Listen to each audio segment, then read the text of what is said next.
Hi, this is Amy Ricker, and this is my presentation of Internet use violations, threats over the World Wide Web. We have a couple of problems here. We have Dr. Stephen Forbes. What do we know about him? We know that he teaches at a affluent, large city school, Roosevelt High School. Dr. Forbes has been a principal for 9 years, and he's been recognized as Principal of the Year. He's an established principal. He's respected by the parents. His focus is to maintain a reputation, and he hires only highly qualified applicants. The parents in this school are very affluent, influential people. They are doctors, lawyers, surgeons. They have lots of money. So this is a ritzier type school district in just a bigger city area. What do we need to know with the problem? Is this a don't rock the boat situation where Dr. Forbes doesn't want to upset these parents? He wants to keep everybody happy. He wants to continue to be this recognized Principal of the Year. Why are the parents worried about first-time low grades? Have their children never been challenged before? What techniques has Dr. Forbes discussed? And what training has he given Miss Walker? And does Miss Walker have a mentor? Has he provided her help in this situation that's come about? The problem is that parents and students are continuing to complain about Miss Walker and the class workload and the poor instruction, and that the kids are feeling stressed. Mrs. Walker, what do we know about her? She was hired to teach a specialized science course like zoology, botany, and genetics. So very high honors type science classes where you're going to have a lot of knowledge and you're going to have to put a lot of work into it. She is a beginning teacher. This is her second year teaching. She got hired straight out of postgraduate school. She has a master's and she did some postgraduate work before she was hired and took any jobs. So no teaching jobs before this. She is not married, so she does not have children. So her time is devoted to school. She has a very structured classroom, and it's very focused on academics. She has a serious approach to her instructional delivery, and it's a high stress level. She's created a high stress level for students. What do we need to know? What is Miss Walker's actual degree in? Is it in education? Is it in science?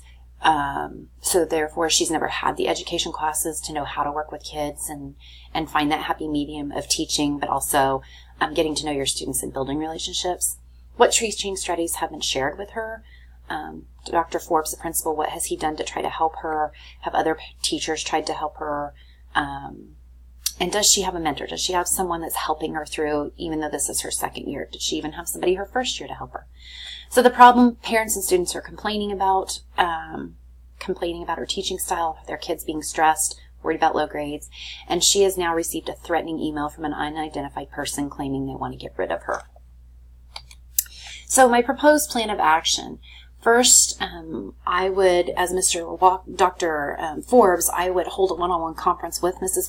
Walker to openly discuss the issue of the email that she has come home and found, talk about her concerns, do some, what other parts, was there any other emails? Has she been receiving emails from people before? Look at the link that she had sent Dr. Forbes and things like that.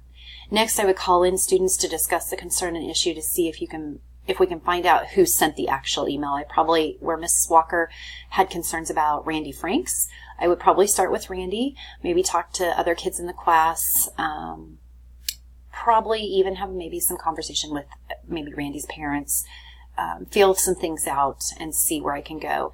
Talked about probably, maybe even having the IT guy see if he can find where the actual email maybe came from. If any light is shed onto the who sent the email message, look at school policies. How would that be dealt with? That's a type of cyberbullying. It's also a threat.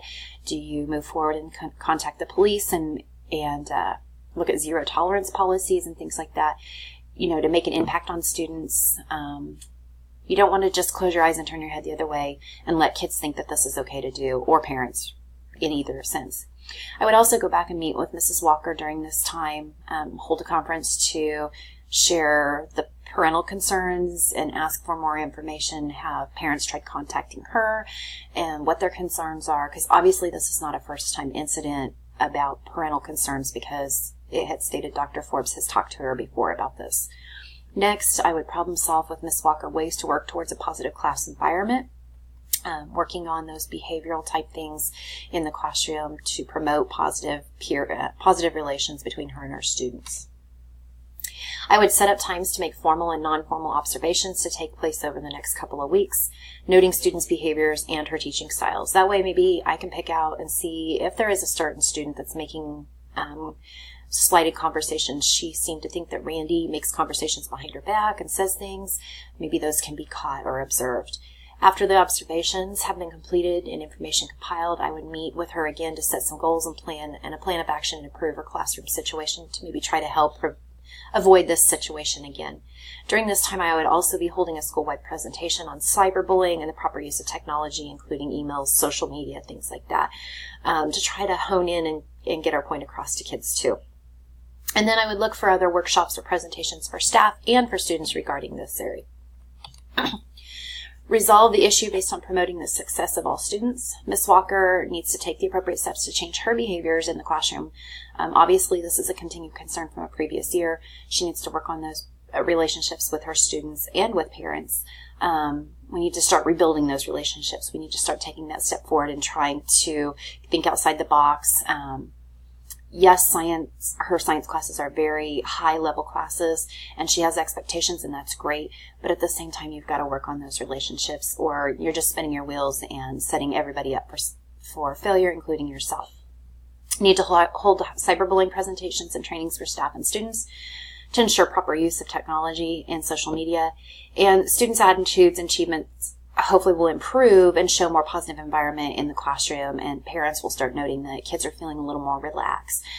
She could do some study groups before or after school to try to encourage kids to come in and get to know the curriculum a little bit more. She could do some tutoring, start a science club, things like that to try to promote things. Debriefing the problem. What was I thinking? Did the parents feel that their children were being challenged, that their children being challenged was not appropriate? Obviously, they're concerned about the first-time low grades. Have all the teachers always just made it easy A's for these kids to get through high school, and now for the first time they're being challenged and they just don't know what to do? Because I feel like they need to be ready for the real world, and the real world is not going to be just fly by the seat of your pants and get by, and it's going to be squeaky clean easy. They need to be challenged. They need to know what that's like. They need to have a little stress in their life, but yet it needs to be handled in an appropriate way. Does Ms. Walker truly understand how to nurture students? Again, she doesn't have kids of her own. What was her degree in? Teaching her how to build those relationships. And was the email sent as a prank? Or was it with intentions? Was this going to be followed through where bodily harm could be affected? We can't turn a blind eye to that. We've got to really look at that and make an impact on whoever sent this email, set up the website, and take action.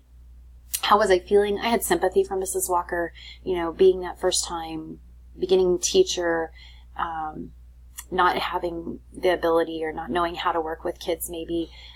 She's probably struggling. She wants to, if you're not from that town and you're not from that area of town specifically, where you already have those relationships built and know the kids and know how to work with those type of people, it can be really difficult. And frustration. I have frustration with the parents and the student in terms of who sent the email, set up the website, things like that. And I'm encouraged by Dr. Forbes that he's not jumping the gun, but that he's not blowing it off either. He's willing to take some look into it, do some research, bring in the technology person if need be. My values, I want to value what's best for students to be successful in their well-being. I want safety for all stakeholders, my staff, my students, but we also got to do what's best. We got to challenge kids. We got to get them ready to go off to college and be young adults. I value the positive school environment and building relations, whether it be between staff and students, between staff and parents. And then that communication piece. We need to work on communication, talking, having meetings and things like that. So standard 5 that we were working towards is the building level administrator is an educational leader who promotes the success of all students by acting with integrity, fairness, and in an ethical manner.